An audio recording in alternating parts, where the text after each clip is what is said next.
Lors du dîner d'anniversaire de ma belle-mère, mon mari a demandé au serveur de lui facturer la part de sa famille et de me facturer la mienne. Il a ri.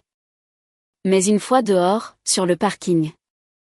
Après un dîner de célébration pour le 60e anniversaire de ma belle-mère, mon mari a appelé le serveur et a dit fort, l'addition pour moi, ma mère et ma sœur, s'il vous plaît. Ma femme paiera pour elle-même. Ma belle-mère et ma belle-sœur ricanèrent avec satisfaction.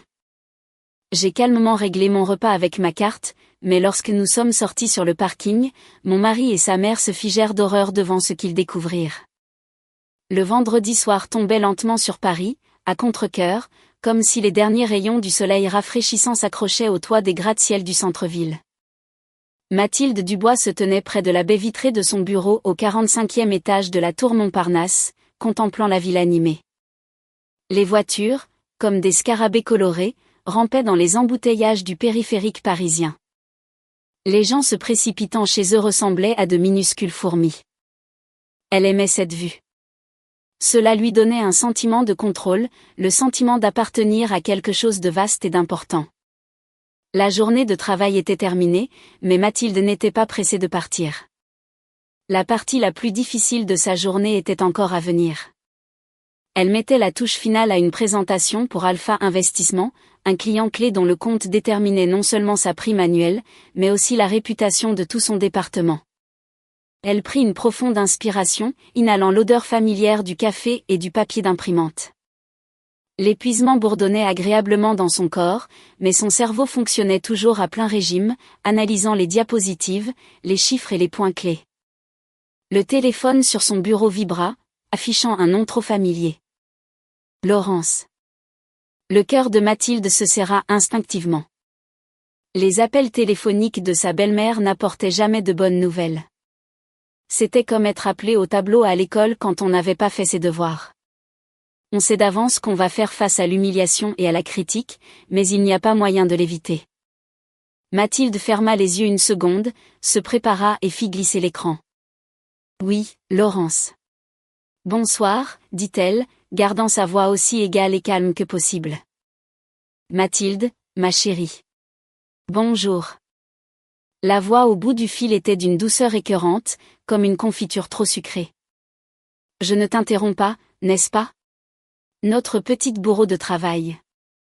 Je suis un peu occupée, répondit honnêtement Mathilde, feuilletant des documents.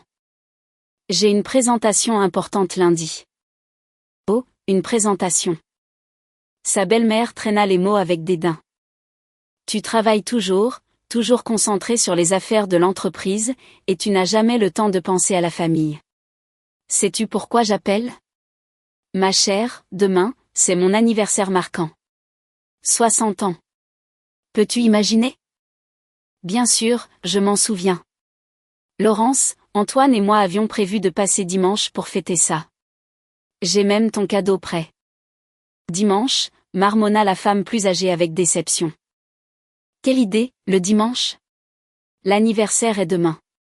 Et je pensais, je ne veux pas de ces soirées ennuyeuses à la maison avec de la salade de pommes de terre et à rester devant une cuisinière chaude. Mon âme a soif d'une vraie célébration. J'ai réservé une table pour demain à 19h au ciel étoilé. Tu en as entendu parler? Une sueur froide coula sur la nuque de Mathilde. Le ciel étoilé n'était pas seulement un restaurant. C'était l'établissement le plus branché et le plus snob, situé en plein sur la rive droite avec vue sur la Seine. Les prix étaient astronomiques, et obtenir une table nécessitait généralement un mois de préavis. Laurence, c'est un restaurant incroyablement cher, commença-t-elle avec précaution. Et si soudain? Peut-être pourrions-nous choisir quelque chose en centre-ville, quelque chose d'un peu plus confortable. Confortable, c'est pour les pauvres, Mathilde, coupa sa belle-mère. La douceur de sa voix fut remplacée par une pointe métallique. Je veux me sentir comme une reine une fois dans ma vie. J'ai économisé et épargné toute ma vie. J'ai élevé mon fils seul. Je lui ai donné mon dernier sou. Ne méritais-je pas une seule nuit de luxe? Le petit Antoine a déjà accepté. Il était si heureux. Il a dit, maman, je n'ai qu'une seule toi. Rien n'est trop beau pour toi. Et Sophie sera là aussi. Mathilde imagina la scène. Sa belle-mère, sa belle-sœur, Sophie et son mari Antoine dans un restaurant de luxe. Et elle, Mathilde, jouant le rôle du portefeuille ambulant parce qu'aucun de ces trois-là n'avait l'argent pour un endroit comme celui-là. Antoine, un talentueux graphiste indépendant, préférait les horaires flexibles et la recherche artistique d'âme à un salaire stable. Sophie, qui était retournée vivre chez sa mère après un mariage raté, travaillait comme vendeuse dans une boutique et se plaignait constamment d'être fauchée. Et la pension de Laurence couvrait à peine ses factures d'électricité. Tu ne voudrais pas contrarier mon garçon pour mon anniversaire marquant, n'est-ce pas? La voix de Laurence redevint plaintive et pathétique. Il veut tellement me rendre heureuse. Mathilde ferma les yeux. Elle connaissait ce stratagème. La culpabilité était l'arme principale de Laurence, et elle la maniait comme une virtuose. Tout refus, toute résistance se transformait instantanément en une trahison, une preuve d'ingratitude noire envers une femme qui avait sacrifié sa vie sur l'autel de la maternité. D'accord, Laurence, sédatait-elle, sentant une vague d'épuisement inimaginable. Nous serons là. C'est ce que j'aime entendre. Bonne fille, gazouilla sa belle-mère instantanément, passant à un ton triomphant. Je savais que tu étais raisonnable. Habille-toi bien pour qu'on n'ait pas honte d'être vu avec toi. Tu te promènes toujours dans ces tailleurs pantalons comme un homme. À demain, bisous. La tonalité de fin d'appel sonna comme une sentence de mort. Mathilde raccrocha lentement le téléphone.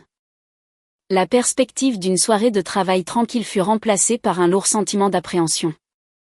La célébration du lendemain promettait d'être un autre test pour ses nerfs et son compte en banque. Elle regarda de nouveau la ville, les enseignes lumineuses, les lumières sur les ponts de la Seine, les fenêtres éclairées des appartements. Quelque part là-bas, dans l'un de ces appartements, l'attendait son mari qui avait déjà accepté. Le mari qui, une fois de plus, plaçait les caprices de sa mère au-dessus des intérêts de leur propre famille. Et elle, Mathilde, avait laissé cela se produire à nouveau. Le trajet de retour s'éternisa. La circulation du soir semblait absorber tout l'épuisement et l'irritation de la ville, et Mathilde sentit cette atmosphère collante s'infiltrer dans sa voiture. Elle conduisait et pensait à la façon dont, imperceptiblement, sa vie s'était transformée en un champ de mine où chaque pas devait être soigneusement calculé pour ne pas être anéanti par la prochaine manipulation de sa belle-mère. Il y a 3 ans, lorsqu'elle avait épousé Antoine, elle était sûre d'avoir trouvé son havre de paix. Il semblait fiable, calme, compréhensif. Il parlait si joliment des valeurs familiales, de l'importance du soutien mutuel. Et elle, brûlée par son premier mariage, l'avait cru. Elle avait cru que son attitude révérencieuse envers sa mère était un signe de décence, et non une dépendance infantile. Les premières sonnettes d'alarme retentirent quelques mois seulement après le mariage. D'abord, Laurence demanda un prêt pour tenir jusqu'à l'arrivée de sa pension. 500 € pour de nouvelles bottes d'hiver. Mathilde fit le virement sans trop réfléchir. La dette, bien sûr, ne fut jamais remboursée.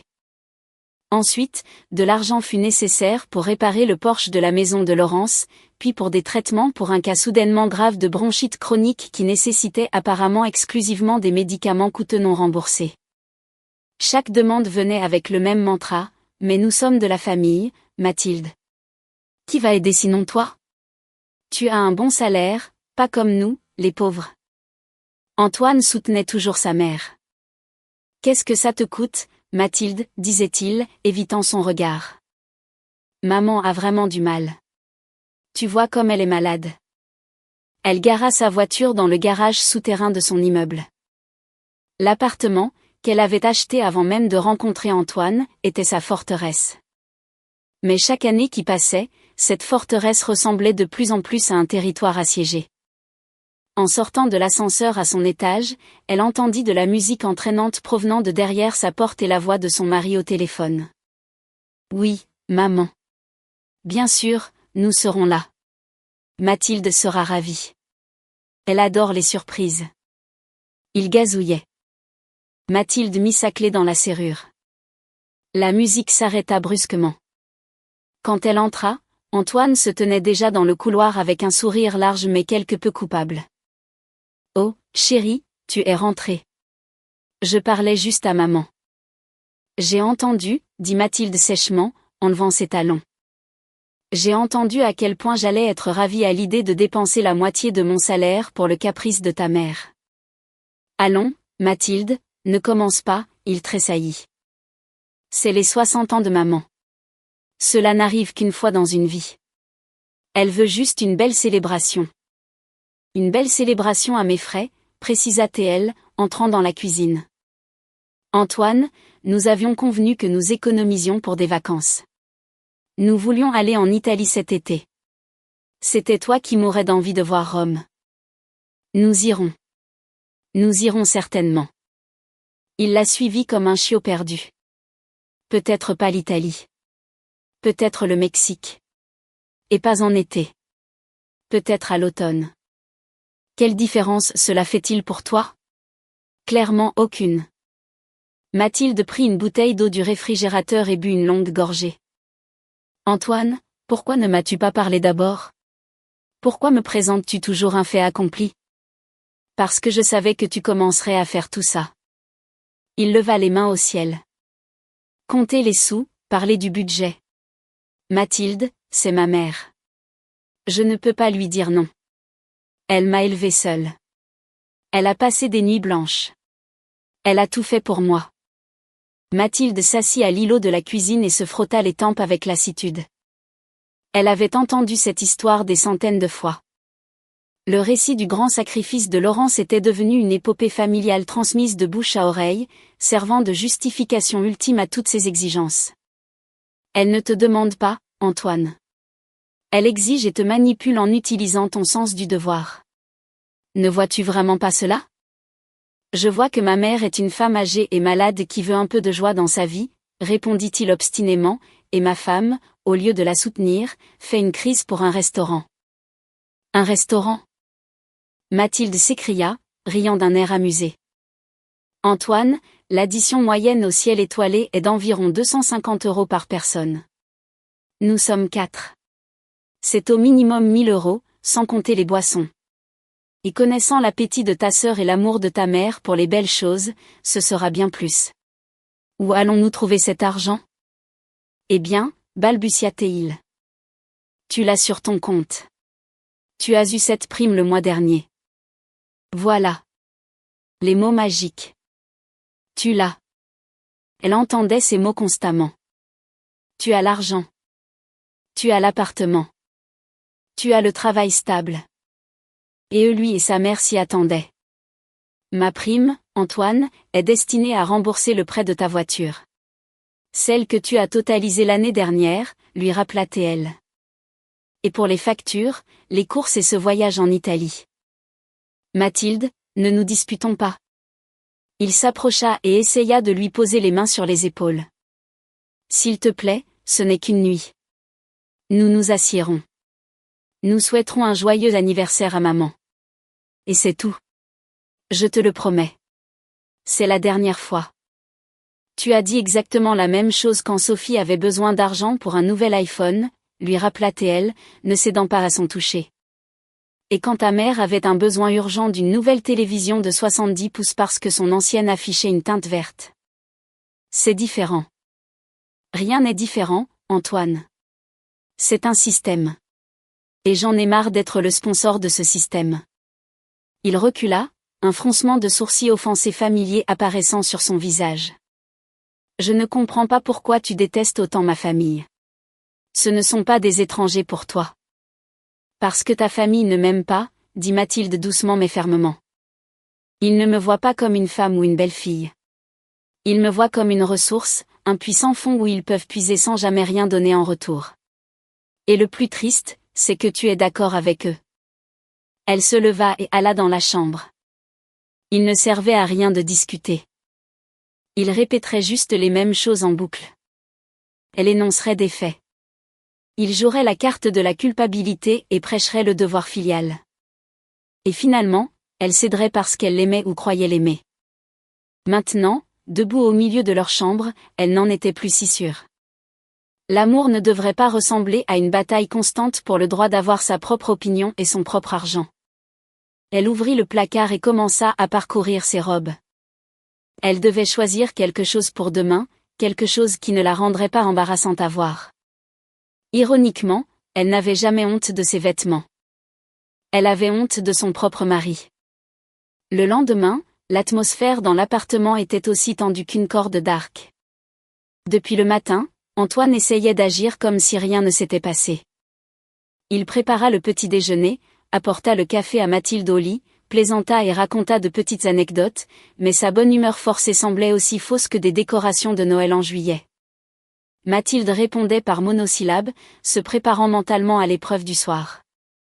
Elle passa presque toute la matinée devant son ordinateur portable, affinant sa présentation, essayant de se cacher dans le monde familier des chiffres et des graphiques du drame familial imminent. Le travail avait toujours été son salut, son territoire privé, inaccessible aux griefs sans fin de sa belle-mère et à la soumission infantile de son mari. À l'approche du soir, et il fut temps de se préparer, la tension atteignit son paroxysme. Mathilde sortit de l'armoire une élégante robe de cocktail bleu marine. Simple, mais chère. Elle l'avait achetée pour un gala d'entreprise mais ne l'avait jamais portée. Waouh, siffla Antoine en entrant dans la chambre. Décidé de bluffer tout le monde ? Je veux juste avoir de la classe, répondit-elle, fermant la fermeture éclair dans le dos. Maman sera ravie, acquiesça-t-il. Elle dit toujours que les couleurs sombres te vont bien. Elles te rendent plus mince. Mathilde se tut, bien qu'intérieurement elle bouillonnait. Même un compliment de son mari devait être filtré par l'approbation de sa mère. Pas, tu es magnifique, mais, maman approuvera. Elle se dirigea vers la coiffeuse et commença à se maquiller. Chaque mouvement était mesuré et précis. Elle se peignait un masque de calme et de confiance pour cacher son épuisement et son irritation. Le ciel étoilé les accueillit avec un éclairage ambiant aveuglant et un jazz doux et enveloppant. De grandes baies vitrées offraient une vue imprenable sur le lac, drapé dans la brume du soir. Ils attendaient déjà à l'entrée. Laurence, parée d'une robe à paillettes criardes qui la faisait ressembler à une boule à facettes, se précipita pour embrasser son fils. Mon Antoine, mon doux garçon. Enfin, roucoula-t-elle, ignorant complètement Mathilde. Sophie et moi ne pouvions plus attendre. Sophie se tenait à côté d'elle. Son visage affichait un mélange d'ennui et d'excitation. Elle regarda Mathilde de haut en bas avec un air critique, ses yeux s'arrêtant sur son sac à main. Oh, quelle beauté, traîna-t-elle, désignant la pochette. Neuve ? Ça coûte probablement autant que ce que je gagne en un mois. Sophie, ne sois pas vulgaire, la gronda sa mère, bien que la même étincelle avide brilla dans ses yeux. Allons-y. Notre table nous attend. Ils furent installés à la meilleure table de la maison, juste à côté de la vitre. Nappes blanches impeccables, verre en cristal, argenterie polie. Mathilde s'assit où on lui avait indiqué, se sentant profondément mal à l'aise sous le feu croisé des regards de sa belle-mère et de sa belle-sœur. Alors, que la fête commence, annonça Laurence avec grandeur, saisissant l'énorme menu relié en cuir. Ce soir, je veux goûter le meilleur de tout. Je l'ai bien mérité. Le serveur, un jeune homme à la posture impeccable, s'approcha de la table. Bonsoir. Que puis-je vous servir pour commencer ? Pour les entrées, Laurence enfila ses lunettes de lecture et passa son doigt sur les lignes. Le tartare de thon, le carpaccio de bœuf vieilli à sec. Le foie gras ? Oui, une portion de foie gras pour tout le monde. Et des huîtres. Une douzaine ? Non, 2 douzaines. Si nous allons fêter, faisons-le comme il faut. Maman, peut-être devrions-nous d'abord demander ce que tout le monde veut vraiment, intervint Antoine avec prudence. Mon fils, ne discute pas avec ta mère, le repoussa-t-elle d'un geste. Je sais mieux ce dont nous avons besoin. C'est ma tournée. Cette dernière phrase était exceptionnellement comique. Mathilde lança un rapide coup d'œil à son mari, mais il étudiait consciencieusement le motif de la nappe. Et pour le plat principal, Laurence continua sa série de commandes. Je prendrai le filet mignon. Sophie, et toi ?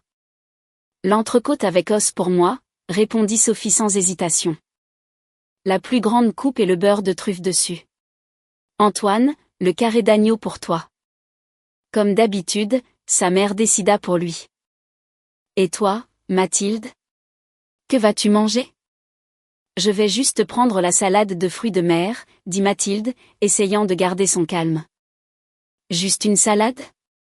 Sa belle-mère parut réellement surprise. Tu es au régime? À ton âge, ça n'a plus d'importance de toute façon, ma chérie. Tu aurais dû t'en soucier plus tôt. Ne sois pas timide. Commande quelque chose de consistant. Le homard, par exemple. Non, merci. Je n'ai pas très faim. La salade me convient. Comme tu veux. Laurence haussa les épaules, se tournant de nouveau vers le serveur. Et à boire, une bouteille de Dom Pérignon. Et pour le monsieur, du cognac. Quel est le plus cher que vous ayez? Le serveur se racla poliment la gorge. Nous avons du Louis XIII Rémy Martin, madame. Merveilleux. Apportez-le. Mathilde calcula mentalement la commande. L'addition dépassait déjà quelques milliers d'euros.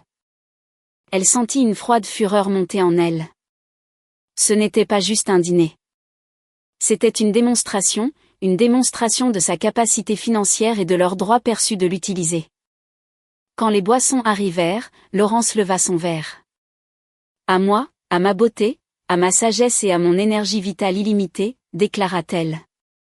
Et à mes merveilleux enfants qui m'aiment et m'apprécient tant. Elle fit une pause dramatique et regarda Mathilde droit dans les yeux. Et à notre belle-fille, bien sûr, qui nous aide à vivre plutôt qu'à simplement exister. Sophie et Antoine levèrent docilement leur verre. Mathilde prit le sien aussi, mais ne but pas. Elle fixa les bulles dansantes du champagne, pensant que c'était probablement le dîner le plus cher et le plus humiliant de sa vie. La fête ne faisait que commencer, et elle se sentait déjà complètement vidée d'énergie. Quand les entrées arrivèrent sur la table, Laurence et Sophie les attaquèrent avec l'enthousiasme de personnes qui n'avaient pas vu de la nourriture de luxe depuis des années. Elles commentaient bruyamment chaque plat, comparant les huîtres à celles qu'elles avaient l'année dernière à Saint-Tropez, un voyage que Mathilde avait également financé sous prétexte d'améliorer la santé de maman. Elle se plaignait de la rareté des occasions de se défouler ainsi. Antoine mangeait en silence, jetant parfois des regards coupables à sa femme, mais ne faisant absolument aucun effort pour freiner les appétits de sa mère et de sa sœur. Mathilde picorait sa salade, la goûtant à peine.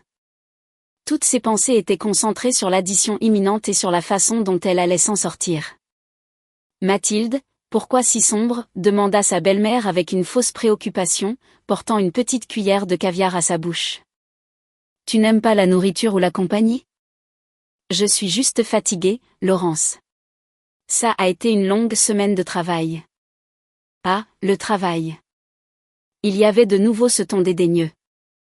À ton âge, je travaillais en double poste à l'usine, j'élevais des enfants, je gardais la maison impeccable, et je ne me plaignais jamais. Mais vous, les jeunes d'aujourd'hui, vous êtes si fragiles. La moindre chose, et vous êtes épuisés. Les temps changent, répondit Mathilde calmement. Les exigences sont différentes maintenant. Le rythme de vie est différent. Rythme de vie, n'est-ce pas? Sophie ricana, avalant son tartare avec du champagne. Tu es assise dans un bureau chauffé. Tu tapes sur un clavier. Tu ne transportes pas de ciment. Moi, je suis debout toute la journée à gérer des clients désagréables. Ça, c'est du vrai travail. Mathilde ignora le coup. Discuter avec Sophie était inutile. Sophie avait toujours cru que son travail de vendeuse était beaucoup plus difficile et plus important que les paperasseries de Mathilde, même si le salaire de sa belle-sœur était 5 fois inférieur. En parlant de travail, Laurence se réjouit. Antoine a mentionné qu'il t'avait donné une belle prime. Bonne fille. Continue comme ça. Tout va à la famille, au pot commun. En fait, j'avais l'intention de dépenser cet argent pour... Mathilde commença mais fut immédiatement coupée. Eh bien, comme je l'ai dit, bonne fille. Sa belle-mère rayonna. Parce que Sophie et moi, nos bottes d'hiver viennent de se désintégrer, et on dit que cet hiver à Paris va être brutal. Et ton Antoine pourrait aussi rafraîchir sa garde-robe. Il se promène toujours avec les mêmes choses. Mathilde regarda son mari, attendant un certain soutien, mais il se pencha simplement plus près de son assiette, faisant semblant d'être intensément absorbé par la dégustation de son agneau. Une trahison. Silencieuse, mais non moins douloureuse. Il laissait sa mère et sa sœur gérer à nouveau son argent, sa vie. Antoine et moi déciderons nous-mêmes comment gérer notre budget familial, déclara Mathilde fermement, sentant ses mains devenir glaciales. Le vôtre? Laurence haussa un sourcil avec une surprise feinte. Ma chérie, quel budget commun avez-vous quand, en substance, une seule personne travaille dans cette famille? Notre Antoine a une âme d'artiste. Il ne peut pas être alourdi par la routine banale. C'est un créateur, et un créateur a besoin d'une muse et d'un soutien financier. Tu devrais être heureuse de pouvoir lui offrir cela. C'était ça. C'était la limite. Mathilde sentit une vague de colère chaude monter dans sa gorge. Antoine est un homme adulte, pas une plante d'intérieur exotique qui a besoin d'être arrosée et fertilisée, dit-elle, regardant droit dans les yeux de sa belle-mère. Il est tout à fait capable de gagner sa propre vie. Comment oses-tu? Laurence s'enflamma. Tu jettes à la figure de mon fils qu'il. Maman, Mathilde, s'il vous plaît, arrêtons, intervint enfin Antoine. Aujourd'hui est une fête. Profitons juste de la soirée. Oh, j'en profite. Sa mère saisit son verre de manière démonstrative. C'est juste que certaines personnes ne savent pas profiter de la vie et trouvent toujours quelque chose à se plaindre. Le silence tomba un instant. Le serveur apporta les plats principaux. Les arômes de viande saisie, d'épices et d'huile de truffe emplissaient l'air. Sophie regarda son énorme steak avec admiration. Maintenant, c'est de ça que je parle. C'est ça, la vie, déclara-t-elle. Pas comme nos plats surgelés de Carrefour. Mathilde, tu es sûre de ne pas vouloir en commander un? Regarde cette beauté. Tu ressembles à une orpheline assise là avec ta salade. Merci, Sophie. Je suis rassasiée. Tant pis pour toi. On ne vit qu'une fois. Il faut prendre tout ce qu'on peut, surtout quand quelqu'un d'autre paie. Elle gloussa, regardant Mathilde d'un air significatif. Mathilde sentit la toute dernière goutte de sa patience s'évaporer. Elle ne pouvait et ne voulait plus jouer à ce jeu. Elle sortit son téléphone de son sac à main et envoya un SMS à sa meilleure amie, Sylvie. Sylvie, salut. Au dîner d'anniversaire de belle-maman. Je crois qu'il va y avoir un divorce ce soir. Tu peux me soutenir si ça tourne mal? La réponse arriva presque instantanément. Tiens bon, ma belle. Garde ton téléphone près de toi. Appelle-moi à tout moment. Je viendrai te tirer de ce nid de serpent. Le court message lui donna de la force. Elle n'était pas seule. Elle avait du soutien. Serveur, cria Laurence bruyamment. Apportez-nous une autre tournée de champagne et de cognac et apportez-nous tous les desserts que vous avez au menu. Nous faisons une dégustation. Antoine tenta de protester timidement, mais sa mère le calcina d'un regard. Ne gâche pas mon anniversaire, mon fils, siffla-t-elle. Ta femme est peut-être une radine, mais tu devrais savoir qu'être radin avec ta mère est le péché ultime. Mathilde observa la scène en silence. Elle n'était plus une participante. Elle était une spectatrice. Une spectatrice qui savait déjà comment cette pièce pathétique allait se terminer. Et elle était prête pour le final. Les desserts que le serveur apporta ressemblaient à des œuvres d'art. Des sphères de chocolat qui fondaient pour révéler des baies fraîches lorsque du fudge chaud était versé dessus. Des mousses moelleuses et des coupes délicates, des gâteaux miniatures décorés de feuilles d'or comestibles. Laurence et Sophie prirent des photos de chaque dessert avec leur téléphone, commentant bruyamment et les postant sur Instagram avec des légendes comme « La grande vie ». C'est ainsi qu'on célèbre les événements marquants. Mathilde imagina comment leur connaissance mutuelle verrait ces photos et ce qu'elle penserait. Elle supposerait probablement que tout était parfait dans leur famille, qu'un fils et une belle-fille attentionnés avaient organisé une somptueuse fête pour maman. Personne ne devinerait même le sale jeu qui se jouait à cette table. Mathilde, pourquoi ne manges-tu pas de dessert? Sa belle-mère lui poussa une assiette de tiramisu. Peur de gâcher ta silhouette? probablement intelligent. À ton âge, chaque kilo supplémentaire est une tragédie. Difficile à perdre. Regarde-moi. 60 ans et élancé comme un bouleau. Mathilde regarda la silhouette étalée de sa belle-mère, serrée dans sa robe brillante, et réprima à peine un sourire en coin. Non, merci. Je ne veux rien de sucré. Eh bien, moi, si.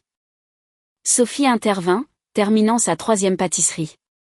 Et j'ai aussi envie d'autre chose. Mathilde, écoute. Mon anniversaire approche. J'ai repéré un sac de designer spécifique. Il est d'ailleurs en promotion en ce moment.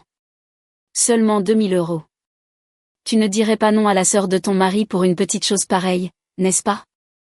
Sophie, je n'ai pas ce genre d'argent pour des cadeaux, répondit Mathilde calmement. Oh, allons. Sa belle-sœur insista. Avec ton salaire, tu vas être radine avec ta famille? Antoine, dis-lui. Antoine, qui était déjà bien éméché par le cognac, jeta un regard vitreux sur la table. Mathilde, allons. Sophie est ma sœur. Il bredouilla. Nous devons l'aider. Je ne suis pas une banque pour toi, Sophie. Et je ne suis pas une œuvre de charité, coupa Mathilde. Tu veux un sac Gucci? Gagne l'argent toi-même. Waouh, cria Sophie, le visage tordu de colère. Je savais que tu étais avide et sans cœur. Tu ne penses qu'à toi. Tu es entré dans notre famille et tu as tout eu sur un plateau. Tu as emménagé directement dans l'appartement d'Antoine. Et attends une seconde, l'interrompit Mathilde. Premièrement, c'est mon appartement, acheté avec mon propre argent bien avant que je ne rencontre ton frère. Et deuxièmement, je n'ai jamais demandé à personne d'entrer dans ma vie et de me monter sur le dos. Un silence retentissant tomba sur la table. Même Laurence perdit la voix un instant. Elle regarda sa belle-fille avec une haine non dissimulée. Oh, c'est comme ça, cracha-t-elle finalement. Tu as montré tes vraies couleurs, à compter les points, à compter les sous. Pendant que nous, idiots, pensions que tu faisais partie de la famille. La famille n'agit pas comme ça, Laurence, dit Mathilde, sentant une froide détermination monter en elle. La famille n'essaie pas de vivre aux dépens des autres. Elle ne s'humilie ni ne s'utilise. Et que serais-tu des liens familiaux? Sa belle-mère explosa. Tu n'as même pas eu de famille normale. Un instituteur et un ingénieur de la ville. Juste des roturiers de classe moyenne. Que sais-tu des vrais liens, du vrai soutien? Mes parents, contrairement à vous, m'ont appris le respect de soi et le respect des autres, répondit Mathilde. Et ils m'ont appris à ne laisser personne me marcher dessus. Elle savait qu'elle franchissait une ligne, qu'après ces mots, il n'y aurait pas de retour en arrière, mais elle s'en fichait. La coupe avait débordé. Des années d'humiliation, de suppression des émotions, d'exploitation financière. Tout se déversa ce soir-là, dans cette seule conversation. Antoine, hurla Laurence, se tournant vers son fils. Tu entends comment elle insulte ta mère? Vas-tu rester assis là? Es-tu un homme ou un paillasson? Antoine regarda impuissant sa mère, puis sa femme. Il était ivre, et son cerveau ne parvenait clairement pas à traiter la situation. Maman, Mathilde, s'il vous plaît, arrêtons, marmonna-t-il. Arrêtons, sa mère le moqua. Alors, tu permets à cette arriviste de me parler comme ça? Moi? Une femme qui t'a dédié toute sa vie à devoir écouter les insultes de quelqu'un comme elle? Je ne t'insultais pas, interjecta Mathilde. Je ne faisais que constater des faits. Des faits? Laurence se redressa de la table, le visage couvert de taches rouges. Je vais te montrer des faits. Elle saisit sa flûte de champagne à moitié vide sur la table et arma son bras pour la lui lancer. Mathilde recula instinctivement. Antoine se leva d'un bond et intercepta le bras de sa mère. Maman, arrête. Qu'est-ce que tu fais? Lâche-moi. Elle se débattit. Je vais apprendre à cette vache le respect de ses aînés. Quelques clients aux tables voisines se retournèrent curieusement au bruit. Le serveur, debout à proximité, se tendit, prêt à intervenir. Maman, assieds-toi, cria Antoine, lui arrachant le verre des mains. Arrête de nous embarrasser. Laurence, respirant lourdement, se laissa retomber sur sa chaise. Elle brûla Mathilde d'un regard de pure fureur. Tu vas payer pour ça, siffla-t-elle. Je ferai en sorte que tu regrettes aujourd'hui. Mathilde sortit silencieusement un billet de 50 € de son sac à main et le posa sur la table. Ceci couvre ma salade et mon eau, dit-elle. Gardez la monnaie. Quant au reste, je suppose que vous devrez payer vous-même. Elle se leva, saisit sa pochette et se dirigea vers la sortie. Où vas-tu ? Cria Antoine derrière elle. À la maison, répondit-elle sans se retourner. Ce cirque est terminé, du moins pour moi. Elle traversa la salle à manger, sentant les regards curieux sur elle, mais elle s'en fichait éperdument. À l'intérieur, elle ressentait un vide retentissant, mais simultanément un étrange sentiment de soulagement, comme si elle venait de laisser tomber de lourdes chaînes qui l'avaient liée pendant des années. Elle savait que cette nuit était le tournant, et que sa vie ne serait plus jamais la même. Sortant dans l'air frais du soir, Mathilde prit une inspiration profonde, presque convulsive. Sa tête tournait, que ce soit à cause du champagne à jeun ou de l'énorme tension nerveuse. Elle s'appuya contre un pilier près du voiturier et ferma les yeux, essayant d'arrêter le tremblement de ses mains. Le silence fut rompu par le bruit des portes du restaurant s'ouvrant. C'était Antoine. Mathilde, attends. Il courut vers elle et lui saisit le coude. Tu ne peux pas simplement partir. Pourquoi ne le pourrais-je pas ? Elle ouvrit les yeux et regarda son mari. Son visage était perdu et terrifié. Tu l'as entendu. Ta mère m'a menacée. Je ne vais pas attendre qu'elle passe des mots aux actes. Elle ne le pensait pas. Elle était juste émotive. Tu l'as provoquée. Je l'ai provoquée ? Mathilde secoua la tête d'incrédulité. Antoine, tu t'entends ? Je l'ai provoquée en refusant d'acheter à ta sœur un sac de 2000 € ou en ne voulant pas que vous viviez tous de mon salaire ? Eh bien, tu aurais pu le dire plus gentiment, marmonna-t-il. Tu n'avais pas besoin d'être si dur. Dur ? J'ai été douce pendant 3 ans, Antoine. Pendant 3 ans, j'ai été compréhensive, patiente, conciliante. Et où cela m'a-t-il menée ? Cela a permis à ta famille de me marcher dessus. J'en ai assez. Elle retira fermement sa main de son bras. Je pars. J'appelle un Uber et je rentre chez moi. Mais et nous ? Et l'addition ? La panique s'insinua dans sa voix.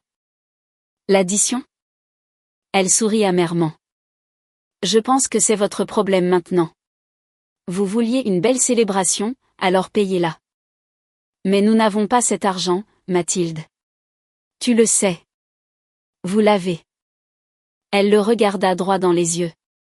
Et c'est exactement pourquoi je ne veux plus rien avoir à faire avec vous.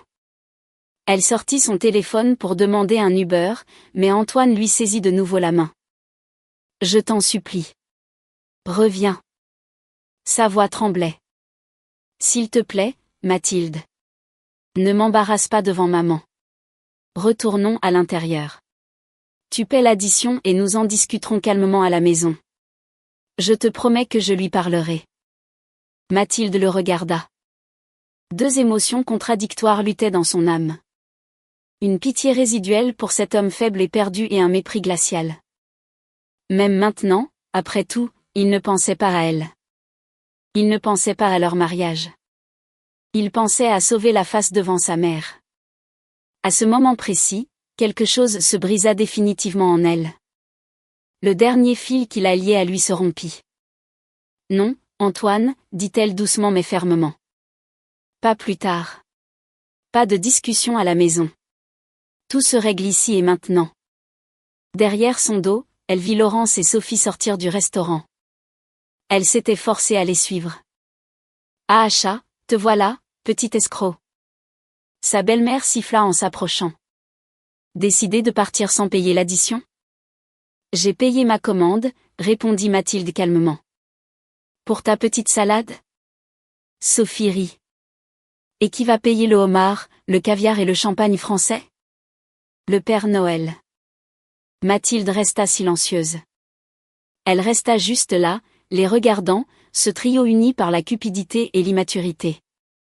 Et soudain, elle se sentit incroyablement légère, comme si elle regardait de parfaits inconnus, des gens qu'elle ne connaissait même pas. Vous savez quoi, dit-elle, de nouvelles notes inconnues résonnant dans sa voix. Retournons à l'intérieur. Tu as raison. C'est impoli de laisser une fête inachevée. Le visage d'Antoine s'éclaira. Laurence et Sophie échangèrent des regards triomphants. Elles étaient certaines de l'avoir brisé, qu'elle avait cédé à nouveau. Elles retournèrent à la table.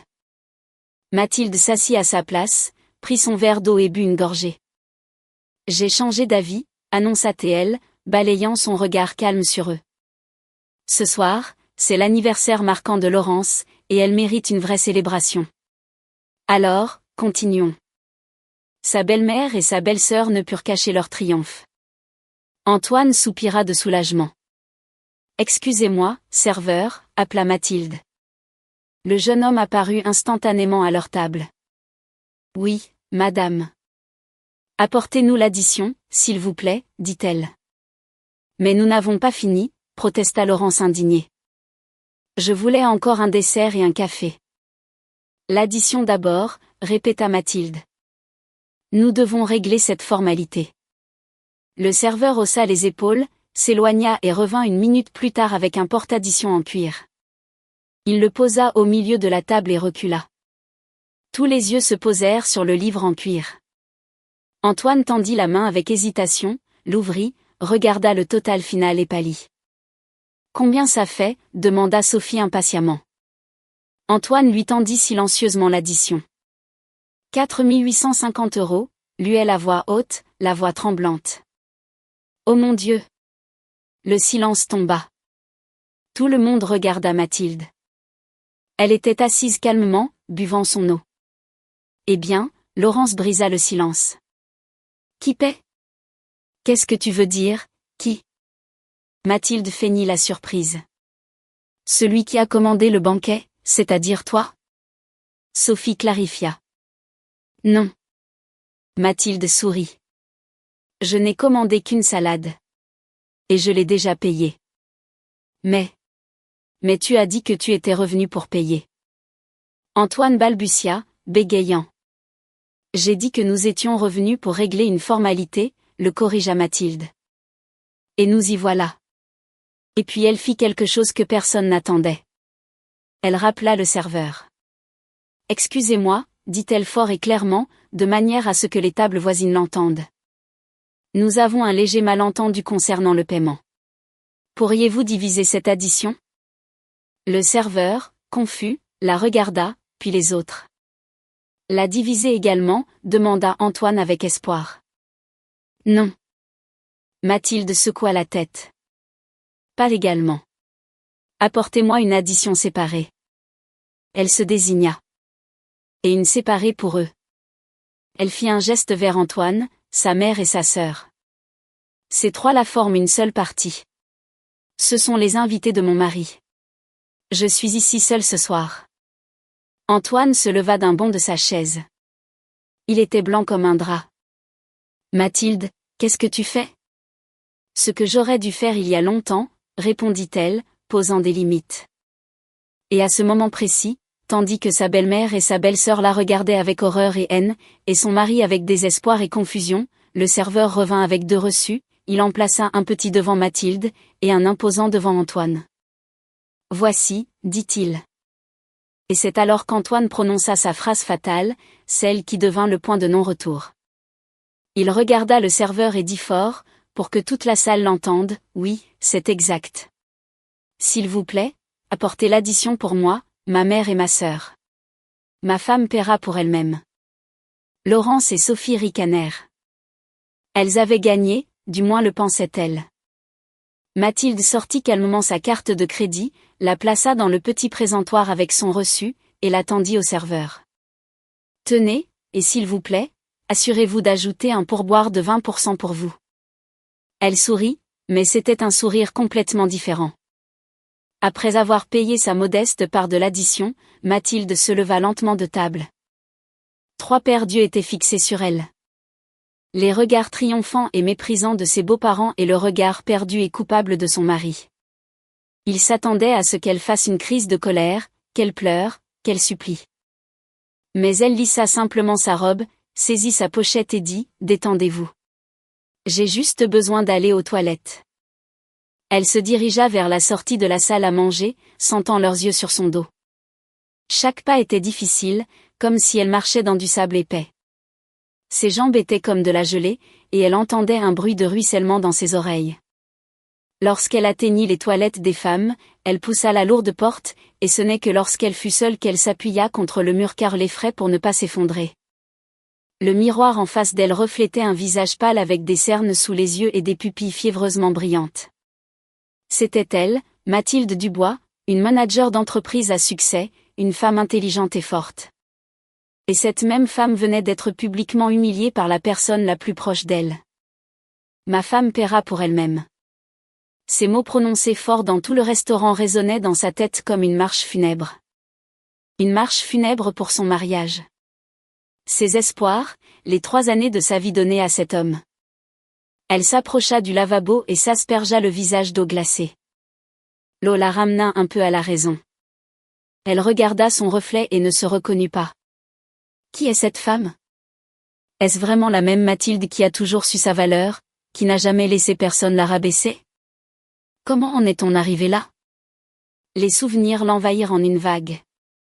La voici il y a 2 ans, annulant un voyage à Paris tant attendu parce que la tension artérielle de Laurence avait soudainement augmenté. Antoine avait dit, « Mathilde, tu comprends? Maman est seule. Elle a peur. » Et elle avait compris. Annuler le voyage et perdu l'argent sur les billets non remboursables. La voici il y a 1 an, contractant un prêt personnel pour payer une chirurgie d'urgence pour Sophie. Plus tard, il s'est avéré que ce n'était pas du tout une question de vie ou de mort, juste la rhinoplastie dont sa belle-sœur avait toujours rêvé. Antoine avait dit, « Eh bien, c'est une femme. Elle veut être jolie. Nous sommes de la famille. Nous devons nous entraider. » Et elle avait remboursé ce prêt en réduisant ses propres dépenses. La voici il y a 6 mois, vendant sa voiture plus ancienne mais adorée pour contribuer à l'achat de la nouvelle d'Antoine. Il avait totalisé son SUV dans un accident alors qu'il n'était pas entièrement sobre. « Mathilde, tu conduis à peine de toute façon, et j'ai besoin de prestige pour rencontrer des clients, » avait-il argumenté. Et elle l'avait vendu. Chaque fois, elle cédait, leur pardonnait, se mettait à leur place, justifiait sa faiblesse comme de l'amour, et sa dépendance à sa mère comme un devoir filial. Elle construisait des illusions, créait une image de famille parfaite, fermant les yeux sur le fait que dans cette famille, elle était simplement utilisée. Aujourd'hui, cette illusion s'était brisée, se fragmentant en 1 million de petits morceaux comme un verre en cristal. Les larmes coulaient sur ses joues, se mêlant à l'eau. Mais ce n'étaient pas des larmes d'auto-apitoiement. C'étaient des larmes de fureur. Fureur contre lui, contre sa mère, sa sœur, et surtout, contre elle-même pour sa cécité, sa patience, son espoir stupide qu'il changerait. Elle sortit son téléphone de son sac. Ses doigts tremblaient légèrement, mais elle les força à obéir. Elle n'allait pas pleurer. Elle n'allait pas faire de scène. Elle allait faire ce qu'elle aurait dû faire il y a longtemps. Elle allait y mettre un point final, dur et définitif. Elle trouva le numéro d'une entreprise de remorquage dans ses contacts, une qu'elle avait utilisée il y a quelque temps lorsque sa vieille voiture était tombée en panne sur l'autoroute. Remorquage de la ville. « Comment puis-je vous aider ?» Une voix masculine vive répondit. « Bonjour, » dit Mathilde, essayant de garder sa voix stable. « J'ai besoin de votre aide. J'ai besoin de faire remorquer une voiture. » Pas de problème. Adresse. Elle donna l'adresse du ciel étoilé. La voiture est sur le parking. Une BMW X3 blanche, plaque d'immatriculation. Elle débita le numéro de plaque qu'elle connaissait par cœur. « Avez-vous la carte grise du véhicule sur vous ?» demanda le répartiteur. « Oui » répondit Mathilde. « Enregistrement numérique dans mon portefeuille numérique. La voiture est immatriculée à mon nom. Mathilde Dubois. » Très bien. Où l'emmenons-nous ? Au concessionnaire le plus proche ou à un parc de fourrière sécurisé en ville? Je m'en fiche. L'important, c'est qu'elle disparaisse d'ici. Compris. La dépanneuse sera là dans environ 40 minutes. Vous pouvez payer par carte par téléphone ou... Je paie tout de suite, l'interrompit-elle. Juste, s'il vous plaît, faites-le vite et discrètement. Entendu. En raccrochant, Mathilde ressentit une étrange satisfaction presque diabolique. La voiture avait été achetée pendant le mariage, mais à la demande explicite de Mathilde, le titre et la carte grise étaient exclusivement à son nom.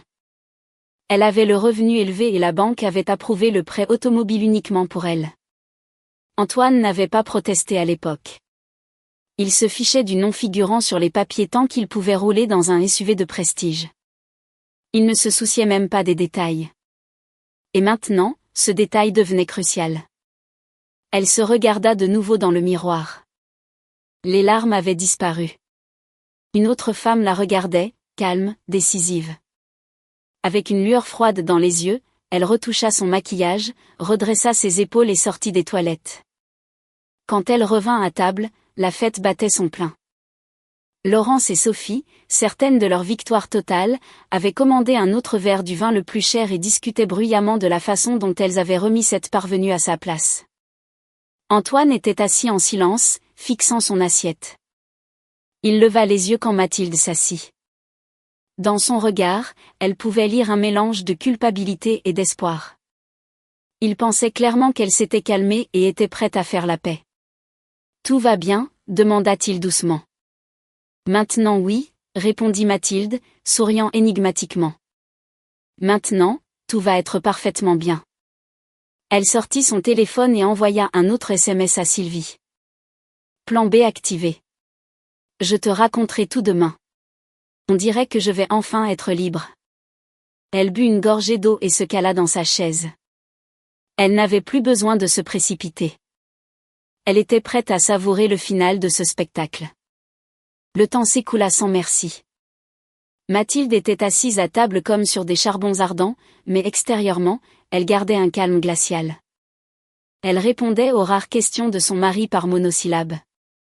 Elle ignorait les piques malveillantes de sa belle-mère et de sa belle-sœur, vérifiant l'heure sur son téléphone toutes les quelques minutes. Les 40 minutes promises par le répartiteur lui semblaient une éternité. Elle s'attendait à ce que l'un d'eux propose de partir à tout moment, ce qui ruinerait son plan. Mais à son grand étonnement, la fête n'était visiblement pas pressée. Laurence et Sophie, ivres de leur propre triomphe, continuaient à commander d'autres desserts, prolongeant le plaisir, et augmentant manifestement l'addition déjà astronomique. Antoine était affalé, participant à peine à la conversation, ne lançant qu'occasionnellement des regards suppliants à sa femme. « Eh bien, Antoine, » dit Laurence bruyamment, « peut-être devrions-nous régler et rentrer à la maison. » Notre petite Mathilde a l'air un peu triste. Elle fait probablement le calcul dans sa tête de ce que nous avons mangé. Elle et Sophie éclatèrent de rire à nouveau. « Oui, maman. Il est temps. » Antoine acquiesça avec empressement. Il voulait clairement que cette soirée humiliante se termine le plus vite possible. Il appela le serveur. « Nous allons prendre l'addition. »« Votre addition a déjà été émise et partiellement payée, » répondit poliment le jeune homme. « Qu'est-ce que tu veux dire par partiellement payé ?» Antoine était confus. « Votre femme a réglé sa part et le reste. » Le serveur hésita. « Vous devrez régler le reste avec le gérant à l'accueil, mais nous voulons payer ici tout de suite. » Laurence intervint. « Je m'excuse, mais notre terminal mobile est en panne. Vous devrez vous rendre au comptoir d'accueil. » Mathilde sourit intérieurement. Bien sûr, elle avait tout prévu.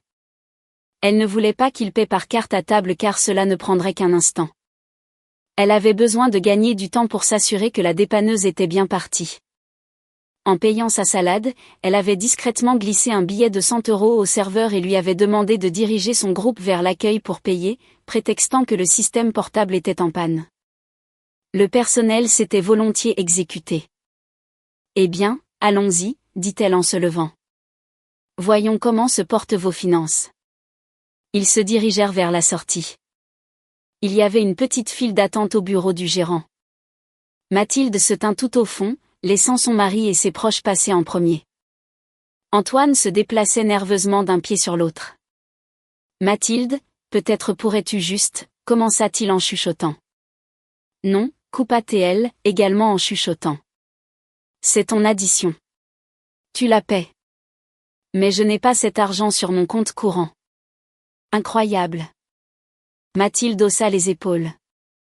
Et quand tu commandais du caviar et du cognac Louis XIII, tu n'y pensais pas? Je pensais que tu. Tu pensais que je paierais tout, comme toujours, termina-t-elle pour lui. Tu t'es trompé, Antoine. Ils arrivèrent à la caisse. Antoine tendit sa carte de débit au gérant. La femme la glissa. La machine émit un long bip d'avertissement. Refusé. Fonds insuffisant, annonça-t-elle. Antoine devint rouge. Essayez celle-ci. Il tendit une carte de crédit. Le résultat fut le même.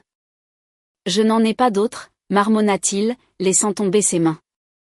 Peut-être que les dames peuvent t'aider. Le gérant regarda Laurence et Sophie d'un air interrogateur. Nous. La belle-mère joua l'indignation. Nous sommes une retraitée et une employée au salaire minimum. Où aurions-nous cet argent? Dans ce cas, je vais devoir appeler la sécurité et la police, dit froidement l'employé. À ce moment, le téléphone de Mathilde vibra. Un SMS d'un numéro inconnu. Véhicule remorqué au parc sécurisé. Merci de votre confiance. Mathilde sourit. Il était temps. Il n'y a pas besoin de sécurité, dit-elle fort, attirant l'attention de tous. Je suis sûre que mon mari trouvera une solution. Par exemple, il pourrait laisser sa pièce d'identité ou sa montre en garantie. C'est une montre très chère, n'est-ce pas, chérie? Elle regarda sarcastiquement la montre à son poignet, celle qu'elle lui avait achetée pour son anniversaire.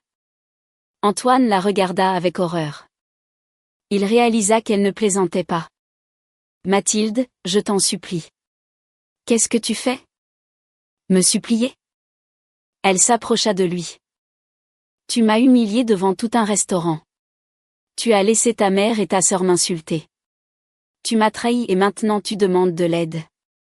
Elle se tourna vers le gérant. Je suis sûre que ces personnes trouveront une solution.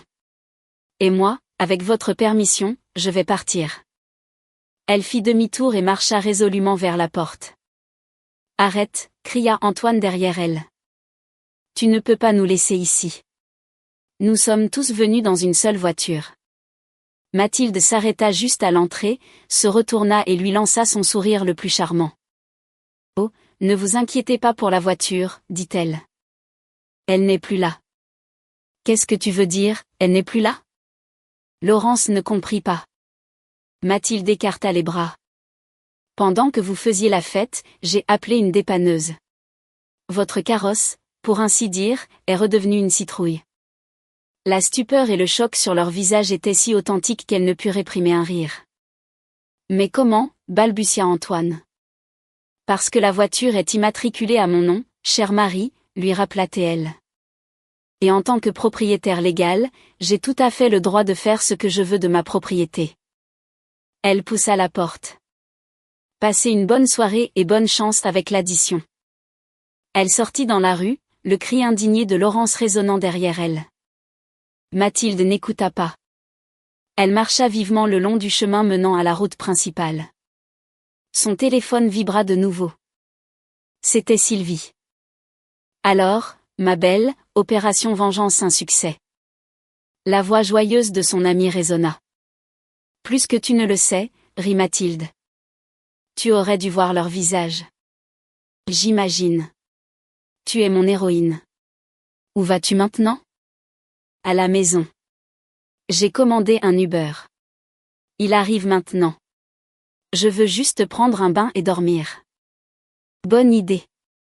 Et demain, nous déposerons une demande de divorce et de partage des biens. La voiture est à toi. L'appartement est à toi, dit Sylvie. Il n'y a pas grand-chose d'autre à partager, à moins que tu ne veuilles sa collection de jeux PlayStation. Ne prolongeons pas ça. Ce type ne vaut pas ton temps. Je sais, soupira Mathilde. Maintenant, j'en suis sûre. Elle vit la voiture approcher et fit signe au chauffeur. D'accord, Sylvie. Merci de m'avoir soutenue. Je t'appelle demain. Tiens bon. Elle monta dans la voiture, confirma son adresse à Paris et s'enfonça dans le siège. Le chauffeur, un homme d'âge moyen, lui jeta un regard curieux dans le rétroviseur. « Vous venez du ciel étoilé ?» demanda-t-il. « Vous fêtez quelque chose ?» « Oui, » acquiesça Mathilde. « Le jour de l'indépendance. » Elle fixa les lumières de la rue défilant par la fenêtre, et pour la première fois depuis très longtemps, elle se sentit vraiment libre. Alors que le taxi l'éloignait du bord du lac et la ramenait en ville, Mathilde sortit son téléphone. Son doigt hésita un instant sur le contact, Marie.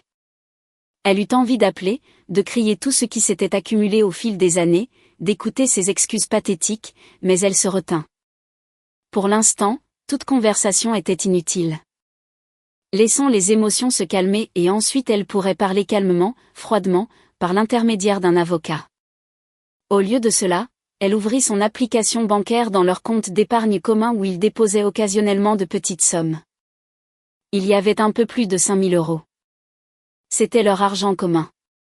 C'était, se corrigea-t-elle mentalement. Sans hésitation, elle transféra la totalité de la somme sur son compte courant personnel.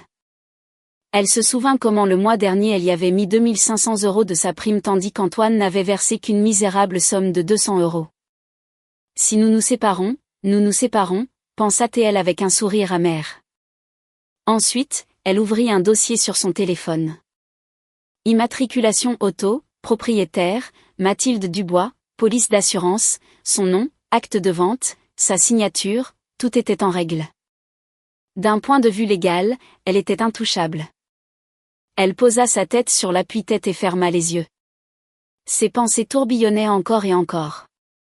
Elle rejouait la scène au restaurant, ses mots, les rires de sa mère et de sa sœur, et finalement son propre calme, qui l'avait le plus surprise. D'où venait-il ? Qu'était devenue la Mathilde qui pleurait après chaque dispute, qui stressait pendant des semaines à cause d'un regard sale de sa belle-mère ? C'était probablement un mécanisme de défense. Ou peut-être avait-elle simplement atteint sa limite. Tout le monde a un point de rupture. Un point d'ébullition. Son point d'ébullition, c'était ce soir. Le taxi s'arrêta devant son immeuble de grande hauteur. Mathilde remercia le chauffeur, sortit et prit une profonde inspiration de l'air nocturne. Il sentait l'asphalte, la ville et une tempête approchante. Sa maison, sa forteresse. Elle prit l'ascenseur jusqu'à son étage, déverrouilla la porte et entra dans un appartement silencieux et vide. Ce n'est que maintenant, lorsqu'elle fut en sécurité, qu'elle se permit de se détendre, elle alla à la cuisine, versa un verre d'eau froide et le but d'un trait. Et maintenant ? La question flottait dans l'air. Le divorce, évidemment. Mais comment cela se déroulerait-il ? Antoine se battrait-il ? Essaierait-il d'obtenir quelque chose au tribunal ? Laurence ferait-elle une scène ? Se présenterait-elle à son travail, déposerait-elle des plaintes ? Connaissant cette famille, tout était possible. Mathilde saisit de nouveau son téléphone et composa le numéro de Sylvie. « Salut, c'est encore moi », dit-elle quand son amie répondit. « Désolée qu'il soit si tard. J'ai une question juridique. »« Vas-y », répondit Sylvie. Les consultations pour l'héroïne du jour sont gratuites. Mathilde décrivit brièvement la situation avec l'appartement et la voiture. D'accord, Sylvie marqua une pause. L'appartement a été acheté avant le mariage, donc il n'y a pas de débat là-dessus. Il appartient à ta propriété distincte. Point final. La voiture a été achetée après le mariage, ce qui signifie qu'elle fait partie des biens matrimoniaux, même si tu en es la seule propriétaire sur le papier. Selon la loi française, les biens acquis pendant le mariage sont soumis à une répartition équitable, il peut donc en demander la moitié de sa valeur. Une sueur froide parcourut Mathilde. Théoriquement, oui. Mais... Sylvie laissa sa phrase en suspens. Qui a effectué les paiements de ce prêt ? Surtout moi. J'ai tous les relevés bancaires montrant que les virements provenaient de mon salaire. Parfait. C'est notre atout. Nous prouverons au tribunal que tu as supporté le fardeau financier principal et nous plaiderons pour un partage inégal de cet actif. A-t-il seulement un revenu stable? Pas vraiment. Il est indépendant. Il est payé sporadiquement. Encore mieux, nous pourrons prouver qu'il ne serait même pas en mesure de te racheter ta moitié si la voiture lui revenait. Le juge t'attribuera presque certainement la voiture avec une obligation de lui verser une petite compensation, mais nous réduirons ce montant au strict minimum en montrant la preuve de tes paiements exclusifs.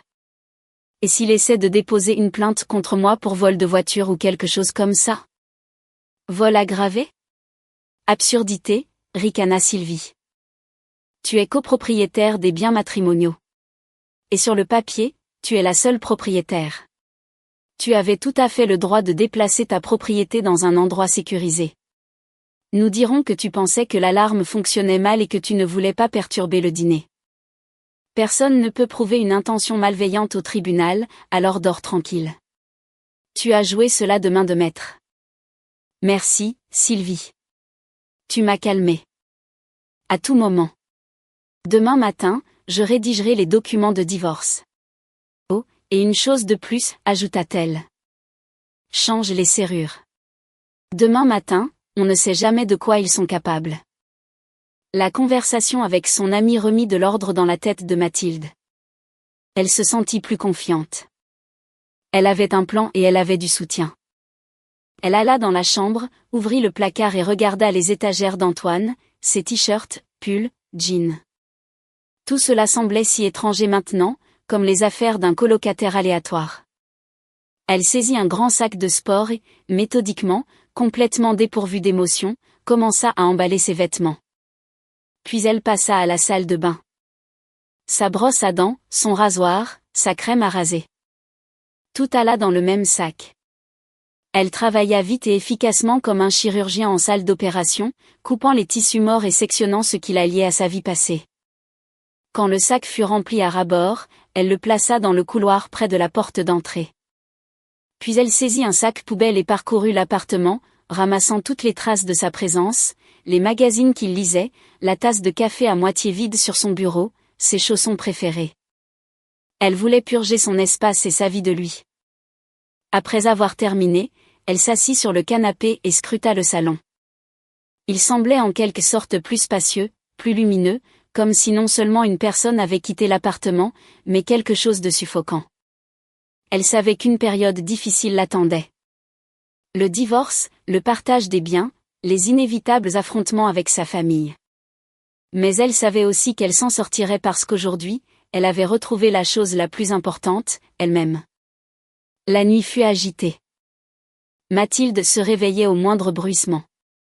Elle n'arrêtait pas de penser qu'elle entendait une clé tourner dans la serrure, qu'Antoine était revenu, mais l'appartement était silencieux. Vers l'aube, elle finit par s'endormir et fit un rêve étrange.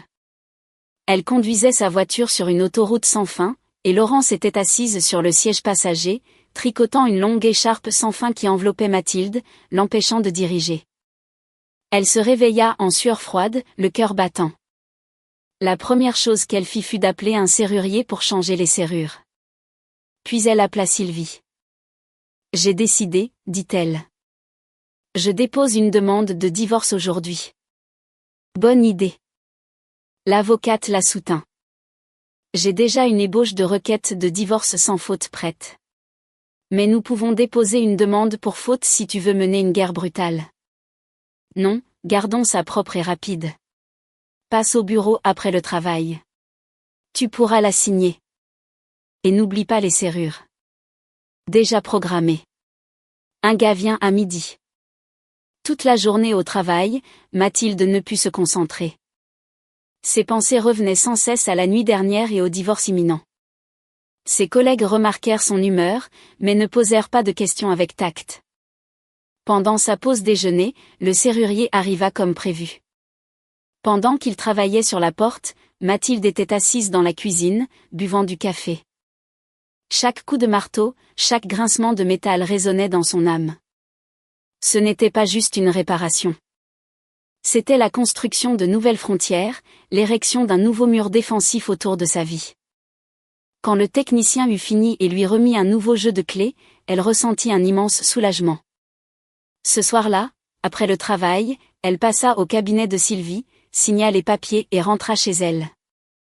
Elle s'attendait à trouver Antoine ou sa mère l'attendant devant son immeuble, mais à sa surprise, personne n'était là. L'appartement était calme et paisible. Elle enfila un pantalon de survêtement, prépara un dîner léger et regarda un vieux film.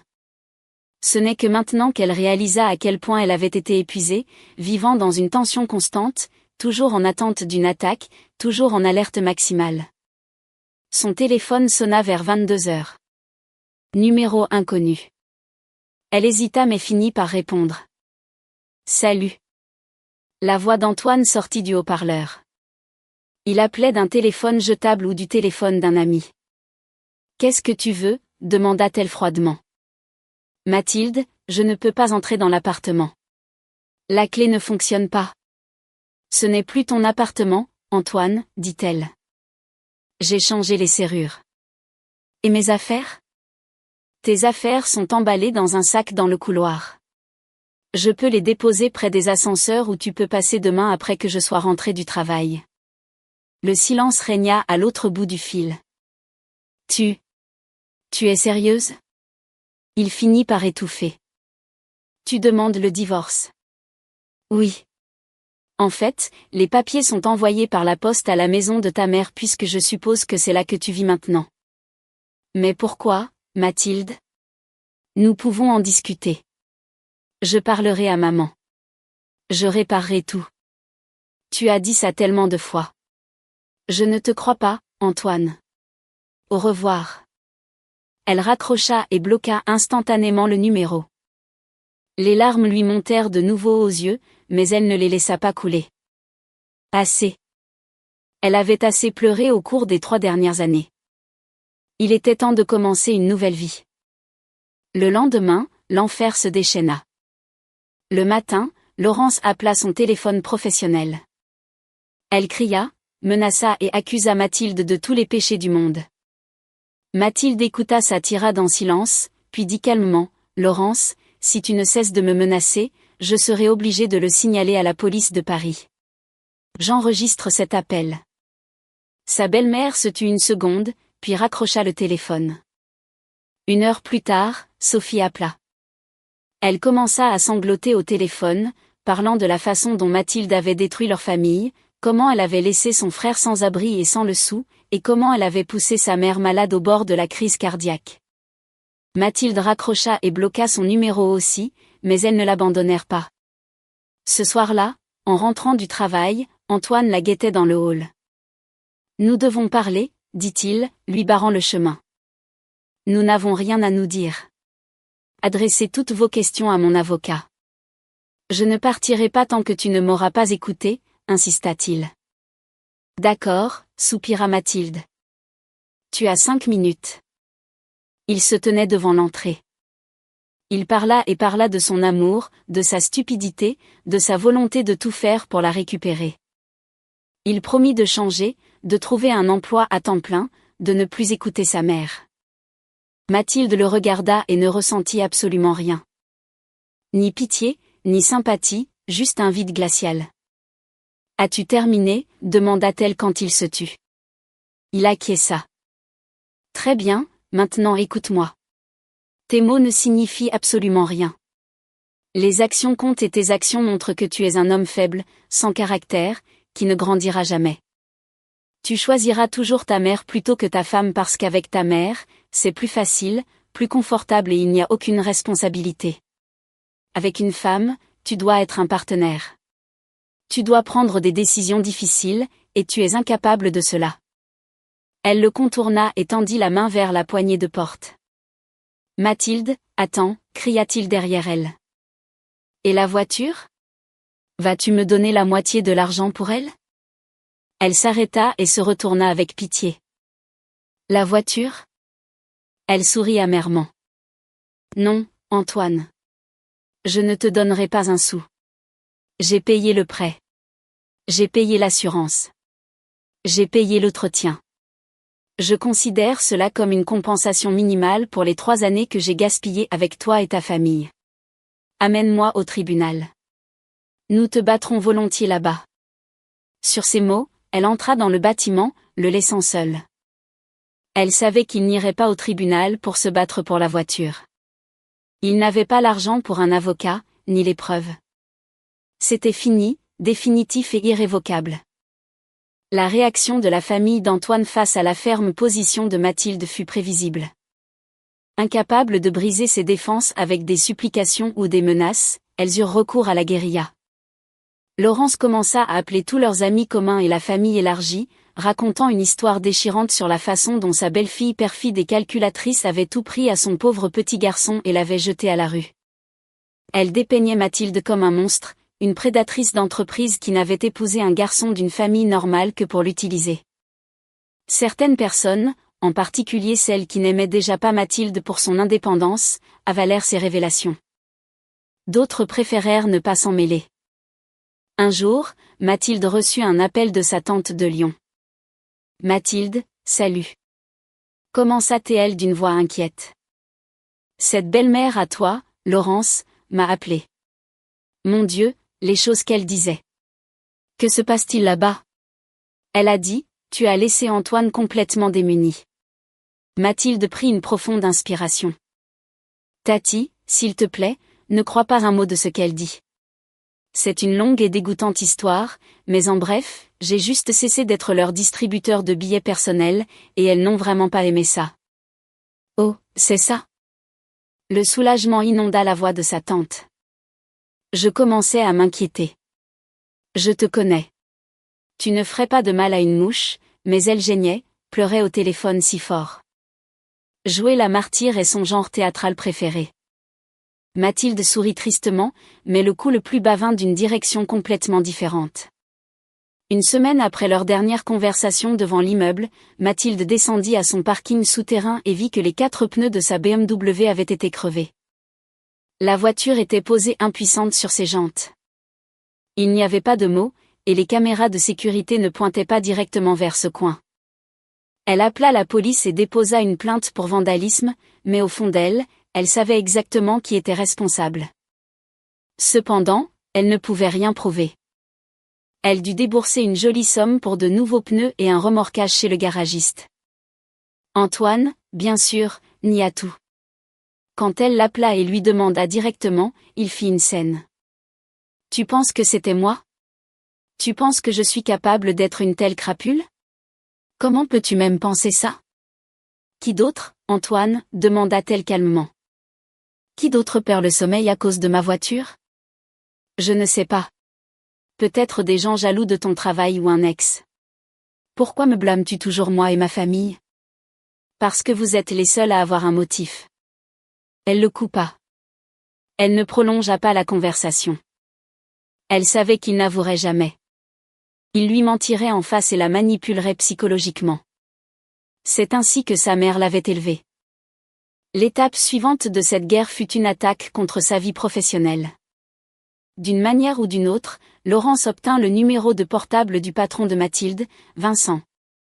Elle l'appela, se présentant comme une belle-mère inquiète, et commença à raconter des absurdités selon lesquelles Mathilde se surmènerait, serait au bord de la dépression nerveuse, se défoulerait sur sa famille. Et suggéra que ce comportement instable pourrait nuire à la réputation d'une firme aussi prestigieuse. Vincent, heureusement, se révéla être un homme rationnel. Il écouta ces révélations, puis appela Mathilde dans son bureau. « Mathilde, tout va bien à la maison ?» demanda-t-il, l'étudiant intensément. « Votre belle-mère m'a appelé. Elle a exprimé certaines préoccupations. » Mathilde sentit le sang lui monter au visage. « Vincent, je traverse un divorce très difficile, » admit-elle honnêtement. « Et la mère de mon mari est, pour le moins, pas ravie. Elle essaie de me faire pression par tous les moyens disponibles. Je suis tellement désolée que cela vous ait atteint. » Je comprends. Son patron acquiesça. Affaire de famille. Je ne m'en mêle pas. Je veux juste que vous sachiez que je n'ai absolument aucun problème avec vous en tant que professionnel. Vous êtes l'une des meilleures directrices de ce département. Ne vous inquiétez pas pour ça. Continuez à faire votre travail et gérez votre belle-mère comme bon vous semble. Merci beaucoup. Elle poussa un soupir de soulagement massif. Elle sortit du bureau ressentant un mélange d'embarras et de gratitude. Embarras que son linge sale soit étalé devant la direction et gratitude que son patron fasse preuve de classe. Mais elle savait que Laurence ne s'arrêterait pas. Le coup de grâce de cette guerre psychologique fut l'apparition inattendue d'Antoine à sa porte, valise en main avec sa très chère maman juste à côté de lui. Mathilde revenait tout juste de faire ses courses, ayant à peine rodé ses nouveaux pneus quand elle les vit dans son couloir. « Nous sommes venus faire la paix », annonça Laurence avec grandeur. Antoine a tout réfléchi, ajouta-t-elle, poussant son fils vers Mathilde. Il réalise qu'il avait tort. Il est prêt à te supplier de lui pardonner à genoux. C'est ça, mon fils. Antoine, se déplaçant maladroitement, acquiesça. Mathilde, je comprends vraiment maintenant. Recommençons. Je peux même vivre loin de maman si c'est ce que tu veux. Tu vois ? Sa belle-mère rayonna. Nous lui louerons un petit studio juste à côté, et tu pourras lui rendre visite, et nous serons de nouveau une grande et heureuse famille. Mathilde regarda ce numéro de cabaret et ne sut pas si elle devait rire ou pleurer. Laurence, dit-elle, réprimant à peine un sourire moqueur. Penses-tu sérieusement que je croirais cela après tout ce que vous avez fait ? Il est prêt à tout pour toi. Il a changé. Il a, insista Laurence. Non, il est prêt à tout pour son propre confort. Et tu cherches juste une nouvelle façon de contrôler sa vie et la mienne. Je suis désolée, mais ce cirque ne s'arrête plus ici. J'envoie la caravane. Elle sortit ses clés pour déverrouiller sa porte. Laisse-nous entrer. Sa belle-mère hurla soudainement, essayant de bousculer Mathilde. C'est aussi la maison de mon fils. Il vivait ici. Mais il n'y a absolument aucun droit, répondit Mathilde sèchement. Et maintenant, si vous ne partez pas, j'appelle les flics pour harcèlement et intrusion. Elle ouvrit la porte et essaya de la refermer derrière elle, mais Laurence colla son pied dans l'entrebâillement. Tu vas le regretter, siffla-t-elle de rage. Et là, Mathilde réalisa qu'elle devait jouer selon leurs propres règles impitoyables. Elle sortit son téléphone portable et dit fort, « Bonjour, 17. Oui, j'ai des individus inconnus qui tentent de forcer l'entrée de mon appartement. Ils me menacent. Oui, l'adresse est... » Laurence retira instantanément son pied, regarda Mathilde avec une fureur indescriptible, attrapa son fils par la manche et le tira vers les ascenseurs. Mathilde verrouilla la porte, activa tous les verrous et s'appuya contre le bois frais. Son cœur battait la chamade. Elle avait gagné cette bataille, mais elle sentait qu'il lui fallait une dernière option nucléaire pour mettre fin à la guerre. Après cet incident, elle rencontra Sylvie dans un petit café du quartier des affaires. Elles ne s'arrêteront pas, dit-elle, remuant son café au lait qui refroidissait. Hier, elles ont essayé de forcer l'entrée de mon appartement. Elles n'ont reculé que lorsque j'ai fait semblant d'appeler le 17. Cela signifie que nous devons lancer une frappe préventive massive, déclara l'avocate d'un ton factuel, sortant un bloc-notes. Nous avons 2 fronts. Le divorce est en cours. La date d'audience est bientôt, mais nous avons toujours la question du harcèlement et de ses exigences concernant la voiture. Que suggères-tu ? Nous devons les frapper là où ça fait mal. Rencontrons-le et faisons-lui du chantage avec quelque chose de son propre passé. As-tu quelque chose de concret ? Mathilde se souvint de l'accident de voiture de l'année dernière. Il était ivre quand il a totalisé sa dernière voiture, dit-elle doucement. Nous avons conclu un accord avec l'autre conducteur sur le champ. J'ai payé le type 1 500 € en espèces d'un distributeur pour qu'il n'appelle pas les flics. Parfait. Les yeux de Sylvie s'illuminèrent. As-tu des preuves documentées ? Malheureusement, non. Tout était verbal, mais j'ai peut-être le numéro du type. Je me souviens l'avoir enregistré dans mon ancien téléphone. Ce soir-là, après avoir retourné de vieilles boîtes, elle trouva son ancien iPhone. Elle le chargea, et, par miracle, il s'alluma. Elle trouva le contact. Thomas Lemaire. Elle hésita avant d'appuyer sur le bouton vert d'appel. Cela semblait stupide d'entraîner un homme étranger dans son drame privé, mais le désespoir était plus fort. Thomas répondit après 2 sonneries, et étonnamment, il se souvint d'elle instantanément. « Ah, la dame avec la BMW blanche, dit-il. Je me souviens. Votre mari faisait le malin au début. Thomas. Je sais que c'est une demande inhabituelle, mais j'ai vraiment besoin de ton aide. Je divorce. Mon mari essaie de prendre ma voiture dans le règlement et me harcèle. Si cela devait se produire, serais-tu prêt à confirmer, peut-être dans une déclaration sous serment ou au tribunal, que ce jour-là, il était, pour le moins, pas au mieux de sa forme ? Thomas resta silencieux un instant. Tu sais quoi ? Il n'était pas au mieux de sa forme. Il était ivre-mort. Si ce n'était pas pour toi et cet argent, il aurait perdu son permis pendant des années. Et comme il s'est comporté comme un crétin arrogant avec moi, je le confirmerai volontiers devant n'importe quelle institution que tu voudras. Appelle-moi. Tu as un allié. Avec cet atout dans sa manche, Sylvie rédigea une lettre de mise en demeure précontentieuse brutale à Antoine. Elle structura un ultimatum concis, soit Antoine signait un accord de règlement de propriété stipulant qu'il renonçait à tous ses droits sur la BMW au profit de Mathilde sans aucune compensation, tout en renonçant à toute réclamation de remboursement de sa propriété séparée, soit ils iraient en justice, introduiraient un témoin prouvant qu'il avait totalisé son véhicule précédent en conduisant sous l'influence de l'alcool. Cela ouvrirait non seulement la porte à une responsabilité civile pour avoir dissipé des biens matrimoniaux, mais aussi à d'éventuels signalements à sa compagnie d'assurance pour fraude. Elles ajoutèrent la menace d'une ordonnance restrictive pour faire bonne mesure. La réponse fut rapide. 2 jours plus tard, Antoine appela Mathilde lui-même. Les derniers vestiges de sa fierté et de l'arrogance de sa mère s'étaient évaporés de sa voix. « Mathilde, j'ai reçu la lettre de ton avocat. Pourquoi fais-tu ça ? Pourquoi déterres-tu de vieilles histoires ? Un contrôle positif à l'alcool dans mon dossier signifie que je perds mon permis. J'ai besoin de conduire pour voir des clients. C'est une condamnation à mort parce que tu ne m'as laissé aucun autre choix, répondit-elle froidement. Je voulais me séparer à l'amiable. Tu as choisi la guerre.